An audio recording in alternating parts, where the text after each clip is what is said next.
Good morning, Umunem Abia. I bring greetings to you. Today being Wednesday, the first day of October 2025, as we mark the 65th Independence Anniversary. I've titled my speech this morning of Dedication and Freedom. It is with great joy and sense of pride that I address you this morning. Grateful for the privilege of witnessing the 65th anniversary of our nation's independence from colonial authorities.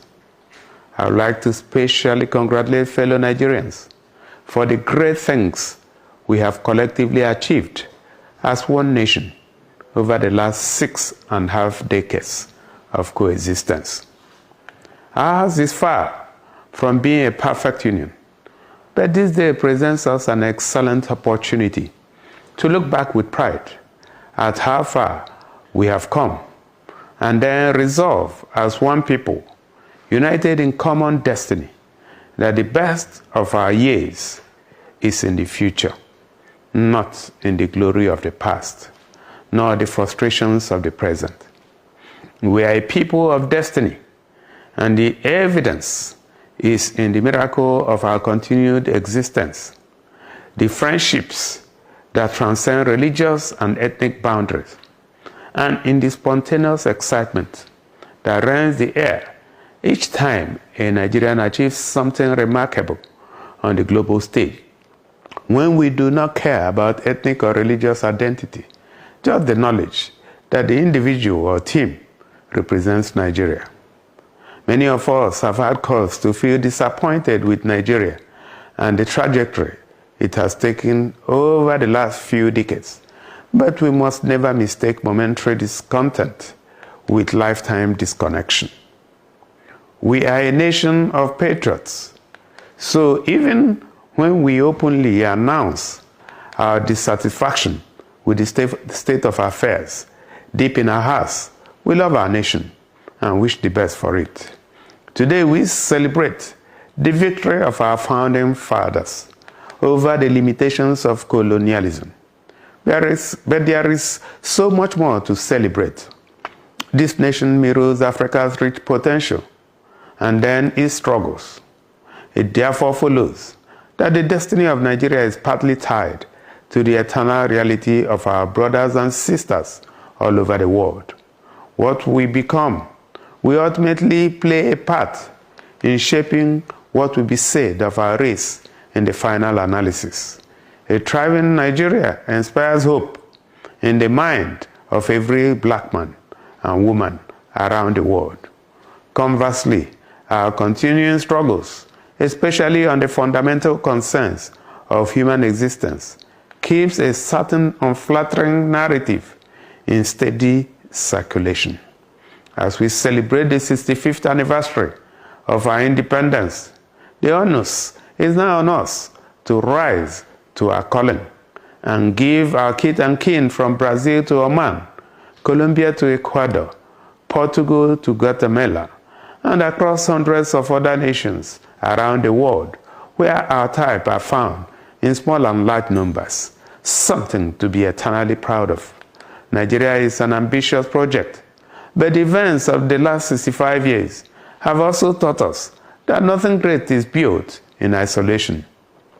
A nation rises on the dreams and the enthusiasm of the ordinary people, but it is the leaders who must provide direction. Leaders in a national project are not just members of the political class. They are the men and women who mold opinions in places of worship, learning institutions, and in the centers where people of all demographic groups congregate in search of knowledge and meaning.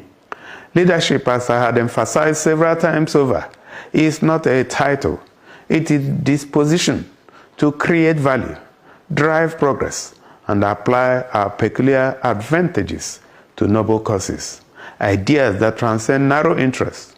This anniversary is an invitation to leadership to take responsibility for the attainment of the outcomes we desire and deserve. One thing history has repeatedly taught us is that no one is too small to lead the chorus for change. The building blocks for the new Nigeria of our dreams will be provided by all of us in the way we interpret our roles in the family, in the larger society, and in our interactions with institutions. Our destiny is to empower the black race, to inspire our people to greatness, and become a constant reminder that it is the mind, not the color of skin, that ultimately determines how far we go in life. We are currently beleaguered by a litany of challenges, and it does not diminish us to admit that all is not well, that Nigeria has not become what our founding fathers and the compatriots who fought for its freedom committed their lives to. Yes, our nation has been serially betrayed, and its potential stunted by bad decisions and our response to the events that have effectively shaped our national experience. We have failed on several scores, and at other points simply wobbled when we could have moved with decisive intent. Mistakes have been made, but the good thing is that yet another beautiful opportunity has been offered us to start afresh, to rise to the noble ideals of the independence movement and cast aside the inhibitions that have perennially kept us out of the table of greatness. These include tribal and religious triumphalism, corruption, and behavioral tendencies that raise suspicion and undermine public trust. We are invited to forego the culture of finger-pointing and collectively come to terms with the truth that we all have a country to build. The task of reimagining Nigeria is not exclusively for those in public offices or persons of influence. It is for all of us, although there are individuals and institutions that must bear the torch by virtue of their privileges. To our brothers and sisters here in Abia, let me especially thank you for your unending faith in the Nigerian project. You have remained unwavering in your commitment to Nigeria, refusing to be frustrated by the weight of discontent within the policy. Thank you for rising to the demands of nation building and for doing everything within your power to keep the ship of state in motion. We may have suffered heartbreaking disappointments in our interaction with the system, but I'm glad that we have remained unyielding in the conviction that, like our parents, we are as involved in this project as our compatriots from other parts of the country.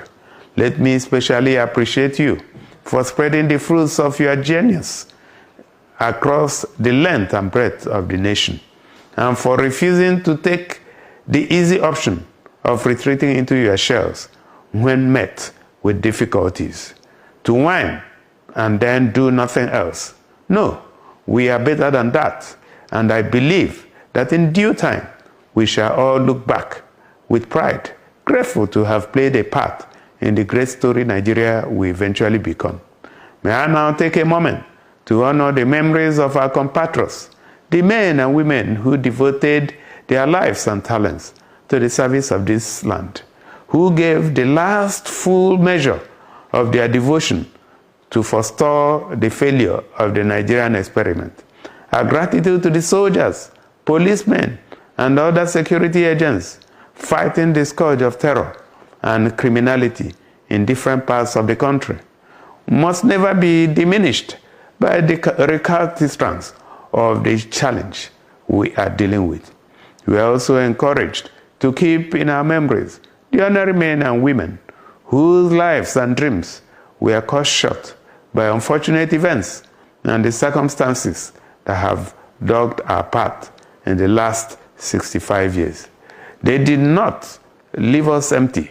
Their courage and strength must now become fountains of inspiration for all of us as we launch out on a new trajectory, dedicated fully to the values and ideals that sold our parents to the vision of a nation that runs on the oils of hope and kept on track by the shield of fairness.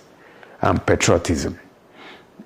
To everyone and to all of us, happy Independence Anniversary, my people. God bless you.